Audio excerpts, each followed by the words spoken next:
They didn't stop talking when I walked in. They never do.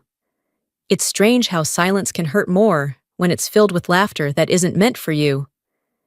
Every word at that table was a reminder that I'd become a ghost in my own family, someone they could mention in past tense, someone easier to erase than to understand. I used to think if I stayed quiet long enough, they'd see me. If I worked harder, kept my head down, made fewer mistakes, maybe they'd let me back in. But tonight, as my father spoke about pride and legacy, and my brother soaked in the applause meant for him, something inside me stopped bending. The ache didn't go away, it just hardened into clarity. They still think I'll nod, smile, play along. They have no idea how close we are to the moment when every assumption in this room will collapse. Quietly, completely. Seattle. October. The rain barely touched the ground, just hovered there like a breath. I sat in my car for 10 long minutes, watching the porch light through the windshield. The house looked exactly as I remembered, large, flawless, and cold. 7 years. That's how long it had been since I last walked through that door. Long enough for my name to fade from family conversations. Mom's voice still echoed in my head. Dad wants everyone home for dinner. Just dinner. Just dinner. In this family, it was never that simple. It meant a performance, a reminder of who belonged and who didn't. I turned off the engine and stepped into the drizzle. The door opened before I could knock. Warm air, roasted meat, and the same old tension greeted me. Mom smiled quickly. You made it. Ryan and his wife are on their way. Your father's pouring wine. The living room hadn't changed. Ryan's photos lined the wall. College, wedding, promotions. Mine were gone. At the table, my old seat beside Dad was already his. He greeted me without looking up. Ryan smirked, polished and confident. Still in tech? Heard your little company's interesting. I smiled. 12 people. Quality over size.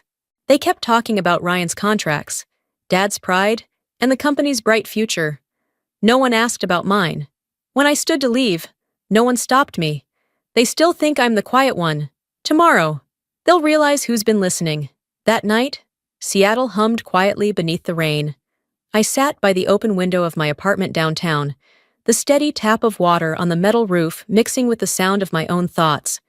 The air smelled of wet pavement and sleepless cities. Familiar, grounding, and somehow distant. The last time I saw my father's eyes, they were colder than the steel he built his empire on. 10 years ago, I was part of the Department of Homeland Security, auditing defense tech contracts. It was supposed to be routine, until I found a discrepancy in a radar calibration report submitted by Feldman Defense, the company that carried my family's name. The numbers didn't just look off. They could have crippled an entire section of the West Coast defense grid. I filed the report. 3 days later, I was reassigned. A week after that, headlines praised Feldman Defense for its updated technical accuracy. When I called my father, he didn't even sound angry, just tired, certain. You don't understand, he said. We protect our reputation first. Don't let pride ruin what we've built. He never saw the irony in that. I resigned the next morning, and I left. No forwarding address, no calls. Years have passed. They still talk about loyalty. I used to mistake silence for peace. Now I know it's just the echo of unfinished wars. I opened my laptop. The screen glowed against the dark as I scrolled through my inbox. Near the top was an email from Mark Holloway, the man who once shielded me when the storm first hit. The department has reactivated Project Helios. You've been reassigned as senior advisor, the primary contractor, Feldman Defense. Handle it carefully. Leora. Helios. The name hit like an old scar reopening. I leaned back, letting out a short, bitter laugh. The same project, the same company, the same man behind it all. The circle had closed, and this time, I wasn't the one running from it. Morning came gray and sharp. From the 12th floor of the Defense Technology Oversight Committee, I watched the city wake, wet rooftops, blinking traffic lights, the quiet rhythm of routine pretending the world wasn't on fire. Sunlight broke through the clouds, slicing across my desk, and the thick stack of files waiting there. The cover page read, Helios 2.0. Mark Holloway walked in, calm as ever, his presence carrying the quiet authority of someone who had seen every kind of battle and still believed in order. "Ready for tomorrow's review?" he asked. "As ready as I can be," I said. "I didn't think it would be them so soon." He studied me for a moment. "Follow procedure. No explanations. No favors. You have final approval. Use it wisely." When he left, I opened the binder. Company, Feldman Defense Systems. Project Lead, Martin Feldman. Systems Integration, Director, Ryan Feldman. I froze for a moment. The names swam in front of me before settling into place like a punchline I'd already read. I ran my hand over the last page and saw it, the familiar signature at the bottom. My father's looping penmanship, confident as ever. I let out a quiet laugh. Not amusement, not even anger, just recognition. Some patterns never die. They simply rebrand. Helios 2.0 wasn't a project. It was a reckoning wearing a new badge. When night fell, I drove across the Aurora Bridge. The city glowed beneath me, its reflection trembling across the lake. I pulled over halfway and watched the skyline shimmer. Tomorrow, I'd face them again, not as a daughter, not as an exile, but as someone they'd have to answer to. I whispered into the rain-soaked air, my breath fogging the glass. Tomorrow, we speak as equals, or as two sides of the same truth. I arrived at Feldman Defense at exactly 8:15 a.m. The rain had settled into a thin mist, wrapping the glass tower in silver. The metal plaque by the entrance caught the light. Martin Feldman, founder. Beneath it, the same slogan from years ago. Building tomorrow's security today. I almost laughed. Tomorrow, built on a lie, was already crumbling. The 17th floor conference room was colder than I remembered, the kind of sterile air that carried too much caffeine and too little truth. 20 people sat around the table, each face sharp with quiet calculation. General Mark Holloway entered with the kind of authority that didn't need volume. His voice was low, controlled. Today, the Department of Defense will review Project Helios 2.0. This is Senior Advisor Leora Feldman.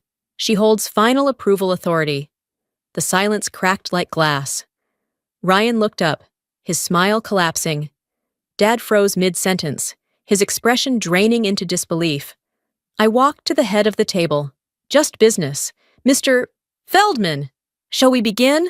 Ryan launched into his presentation, flipping slides full of polished jargon. Then I saw it. A string of code buried in a chart. Numbers that didn't belong there. My heart tightened. Those codes were top secret, accessible only to internal defense servers. I leaned forward. Where did this data set come from? Ryan blinked. Dad stepped in smoothly, rehearsed confidence masking fear. A partner provided it. Nothing illegal. "Which partner?" I asked. "Because according to our records, this data only exists inside the department." No one spoke. The air grew dense. Holloway met my eyes across the table, a silent nod to keep going. During the break, I stepped into the hallway, needing air. That's when Amanda Wells, the company's new CEO, approached. She looked composed, her eyes sharp, assessing. "I know who you are," she said quietly. "The one who exposed the 2015 fraud. That's over. Not for me." I left after that. I came back to fix what's broken. If you're here for the truth, I'll help you find it. I watched her walk away, her words echoing like a challenge. I couldn't decide if she was offering help or bait. When the meeting ended, I passed by Dad's office. Through the glass door left slightly ajar, I heard his voice, urgent, low. "We can't let her open the old case. If she touches the Canada files, we're finished." The Canada files. The ghosts of that buried network I once suspected, but never proved. Until now. Outside. Rain pounded the windows in rhythm with my pulse. Tomorrow. It wouldn't just be business anymore. The rain didn't stop that night. Seattle's skyline blurred behind streaks of water as I sat at my desk. the laptop's glow painting the room in cold blue. On the screen, an open file. CAN Aurora System Docs. The data was clean, precise, damning. At the bottom, Martin Feldman, authorized signatory, an empty shell contract linking the company to a fake Canadian partner. Transfers totaling $4.3 million across accounts with no names. No purpose but concealment. My chest tightened. 10 years, and he hadn't changed. Integrity was still negotiable to him, a currency spent freely. I called. He answered on the third ring, voice rough, already defensive. What are you doing with that file? My job. You're destroying your own family. No. I'm saving it from rotting in the dark. You think the department will spare you? You'll go down with us. Then at least I'll go down telling the truth. I ended the call. The rain filled the silence. Minutes later, Ryan called. His voice trembled. Too soft. Too human. Please don't do this. You'll ruin everything. I have a family. And I asked quietly, do you still have a conscience? He hesitated. Conscience doesn't pay for college. The line went dead. The truth had already chosen its side. An email appeared seconds later. No sender, no subject. Stop digging, or you'll be buried with it. I stared at the words, then closed the laptop. Fear didn't live here anymore. The next morning, I met Amanda at a cafe in Pioneer Square. Rain dripped from her coat as she slid a USB drive across the table. Backup of the internal servers, she said. Ryan's login shows he accessed the mainframe the night the internal leak appeared. She handed me a printed email. Delete those entries. Dad said to protect the company. I read the line twice, feeling something inside me fracture and settle. The man I'd once defended was the one tearing me apart. Outside, the rain softened, but the city still trembled. The storm hadn't passed. It was only gathering strength. The phone buzzed at 5 a.m., slicing through the dark. Amanda's message lit the screen. Turn on the TV. Defense Watch just broke something. The headline crawled across the bottom of the screen. Defense official accused of colluding with Feldman Defense in Helios 2.0 contract scandal. My picture filled the frame, pulled from a government file. The anchor's voice cut cleanly through the static. Sources claim Leora Feldman maintained personal ties with her father's company, violating federal ethics law. Then the phone rang again. Holloway. His tone was clipped, deliberate. You're suspended, pending investigation. The committee will reach out, suspended, one headline, and they'd already decided. I knew this wasn't random. This was a strike, precise, deliberate, personal. 3 hours later, I was at Amanda's office. She looked exhausted, hair pulled back, a mug trembling in her hand. Someone breached our internal network last night, she said. IP traces to Feldman Defense. Executive floor. User, R. Feldman. Ryan. By mid-morning, I was standing in front of him, rain still dripping from my coat. He looked up, pale and cornered. Where did the leak come from? He said nothing. The system logs your name, Ryan. He lowered his eyes. Dad told me to protect the company, at all costs. Even if it meant destroying me? He swallowed hard. He said you'd ruin everything again. When I walked out, a black sedan pulled up. 2 men in dark suits stepped out, flashing badges. FBI. Ma'am. We need you to come with us. The interrogation room was cold, white, and airless. The agent asked questions with a surgeon's detachment. Did you accept compensation from Feldman Defense?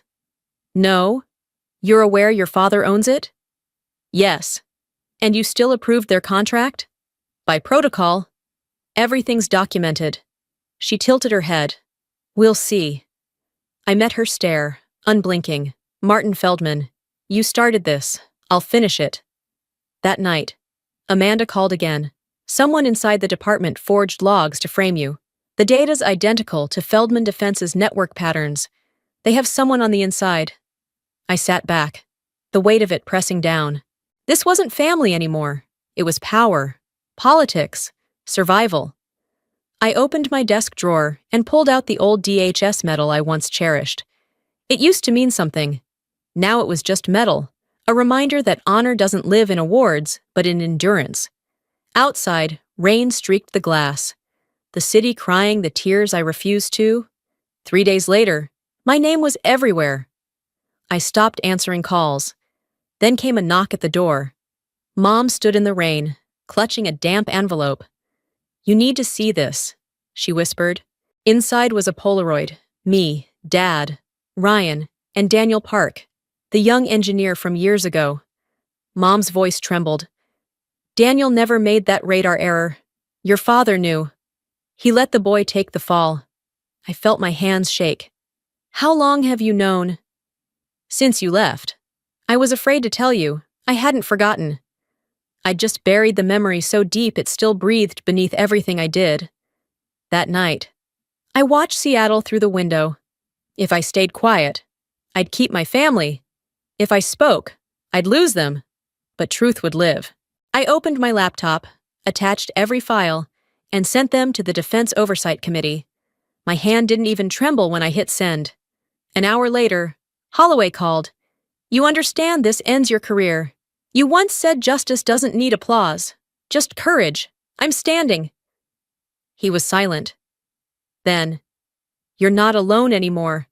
The next morning, headlines changed. A new probe against Feldman Defense. Dad called, voice hoarse. "What have you done? What you should have done years ago. They'll destroy us." "Only the liars," I said, and hung up. Amanda's message arrived that night. "The department's opening a hearing. All Feldmans are summoned." I looked out the window. For the first time in years, Seattle was still. The storm hadn't passed. It was holding its breath. The hallway outside the hearing room was chaos. Reporters shouting, flashes bursting against the glass doors. Inside, everything fell silent.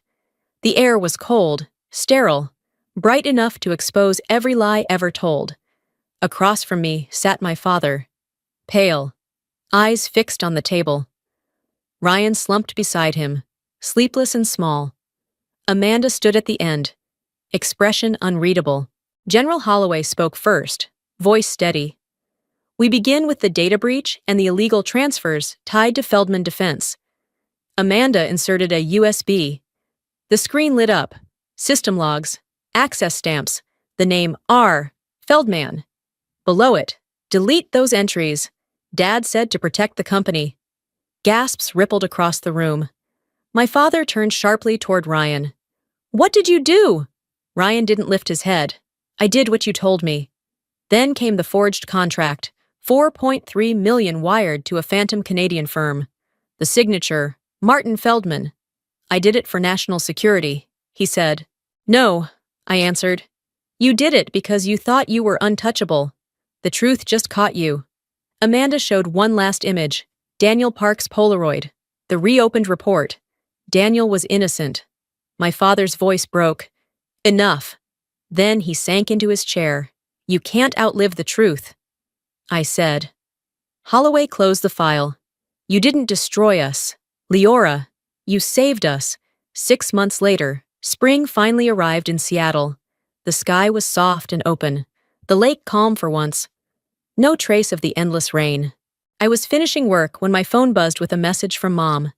"Your father wants to have dinner. Not to talk business, just dinner." I stared at the screen for a long minute. Then I went. The restaurant sat quietly by Lake Union, sunlight glittering across the rippling water. Inside, the air smelled of lemon and cedarwood. My father was already seated near the window, shoulders smaller, hair streaked with more gray. Ryan sat across from him, staring down at the table. Mom held a cup of tea between her hands, like she was steadying herself. For a while, none of us spoke. Then Dad slid an envelope toward me. "The department released this report yesterday," he said softly. "They credited you for restructuring the national defense contracting system. They're calling it the Feldman Reform." I hung a copy in my old office. His voice cracked on the last word. I looked at him, not triumphant, not angry, just still.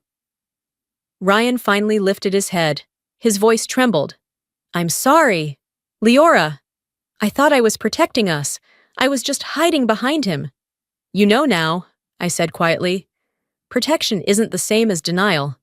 Dad drew a slow breath, eyes on his hands. You once told me truth proves itself. Today, I understand. He glanced at the waiter standing by, smiled faintly. She booked the table, ma'am. The word ma'am hung between us, light and almost tender. For the first time, we all laughed, soft, genuine, like air returning after a long storm. When we stood to leave, Dad reached into his pocket and pulled out something small, a tarnished medal, the one I'd earned years ago. I kept this, he said quietly. It's yours again. I took it, nodded once. I didn't need it back. But he needed to give it. The sun dipped over the water, painting everything gold. For the first time in years, it felt like peace didn't have to be earned. It could simply be accepted. Night settled over Seattle, the city glowing like a constellation against the water. I sat alone in my apartment, the reflection of the Space Needle glimmering in my wine glass. The laptop screen lit up with a single message. Your clearance for the Cyber Defense Initiative has been approved. I leaned back and let out a breath that felt years overdue. The noise, the judgment, the chaos. All of it had faded. I didn't think about my father or the headlines. I thought about Daniel Park, the engineer who paid for someone else's silence. I thought about the woman I used to be, the one who left home in the rain, believing she was a traitor. And if I had to choose again, I'd walk through that storm the same way. I stepped onto the balcony. The night air was cool, clean, quiet. They said I was nothing, I whispered. But worth isn't something they can give or take. It's what remains when everything else falls away. I placed my old badge beside Daniel's Polaroid, not as a memory, but as a promise. The truth would never be buried again. The screen dimmed, catching my reflection, steady, calm, and finally free.